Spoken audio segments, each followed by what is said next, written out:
అరే కుత్తేనాయాల నేను బయటకు వచ్చే 10 నిమిషాలైందిరా. నా రెడ్ లెస్ ప్యాకెట్ మర్చిపోక. ఆ రెడ్ లెస్ ప్యాకెట్ తీసుకొచ్చిన పెట్టే.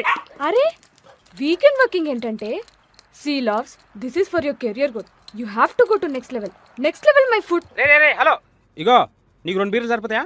లేకపోతే ఇంకోటి తెచ్చుకో, మళ్ళీ నా దాంట్లో తాగుతా అంటావు. నాకు బీ ప్లస్ ఇచ్చి నవీన్ గారికి ఇచ్చారు, మరి నాకు కాల్ దా. లాస్ట్ వీక్ కదా నాకన్నా 3 బీర్లు ఎక్కువ తాగావు. పైగా రూమ్ అంతా ఆమ్లెట్ వేస్తే నేనే క్లీన్ చేశాను. డ్రింకర్ నాయాల. అబ్బా మధ్యలో నీ గోలంటే. హలో సారీ నిన్ను కాదు బంటిగాడిని. అయినా నవీన్కి ఇచ్చింది ఏ కాదే A+. What bullshit. హైక్ వాడికి ఎక్కువ ఇచ్చి ఇప్పుడు ప్రమోషన్ కూడా వాడికే ప్లాన్ చేశారా? అబ్బా సరేరా, అయితే ఈ 2 బీర్లు కూడా నేనే తాగేస్తానే. Bye. I'm gonna complaint. Excuse me.